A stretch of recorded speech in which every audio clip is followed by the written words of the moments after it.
Hai, Liviule!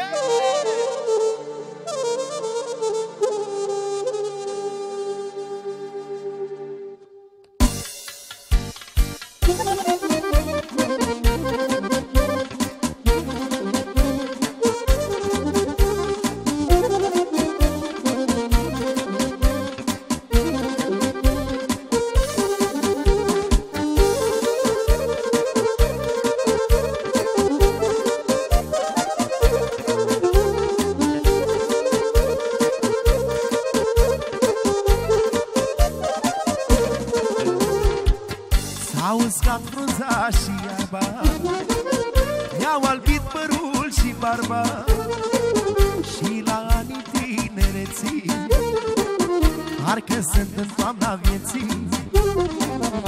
Am avut zile cu soare și zile cu supărare, dintre ele care oare are vor albit mai tare. De ce, tinere, părul cam ți-a cărunțit? Spune-mi cât ai tras, spune-mi cât ai pătimit, spune-mi cât mai poți să tragi de mult, că ești doar un om, tinere, cu păr cărunt. De ce, tinere, părul cam ți-a cărunțit? Spune-mi cât ai tras, spune-mi cât ai pătimit, spune-mi cât mai poți să tragi de mult, că ești doar un om, tinere, cu păr cărunt.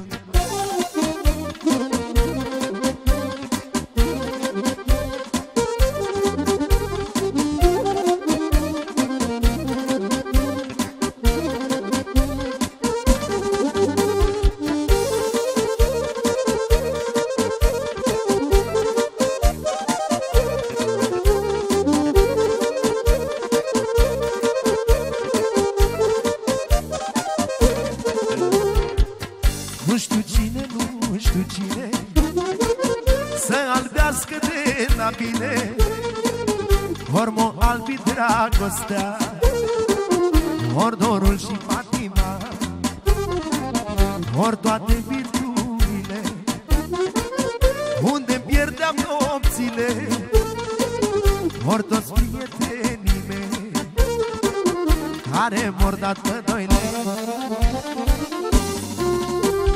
De ce, tinere, părul cam ți-a cărunțit? Spune-mi cât ai tras, spune-mi cât ai pătimit, spune-mi cât mai poți să tragi de mult, că ești doar un om, tinere, cu păr cărunt. De ce, tinere, părul cam ți-a cărunțit? Spune-mi cât ai tras, spune-mi cât ai pătimit, spune-mi cât mai poți să tragi de mult, că ești doar un om, tinere, cu păr cărunt.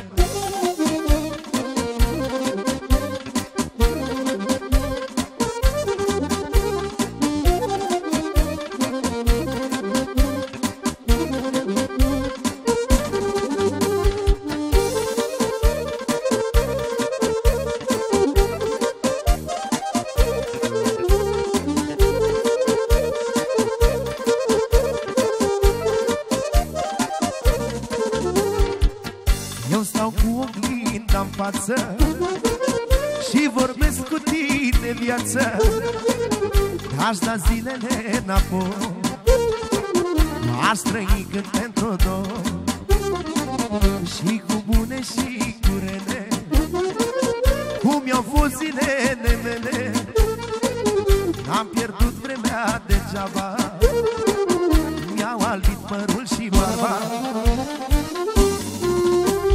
De ce, tinere, părul cam ți-a cărunțit? Spune-mi cât ai tras, spune-mi cât ai pătimit, spune-mi cât mai poți să tragi de mult, că ești doar un om, tinere, cu păr cărunt. De ce, tinere, părul cam ți-a cărunțit? Spune-mi cât ai tras, spune-mi cât ai pătimit, spune-mi cât mai poți să tragi de mult, că ești doar un om,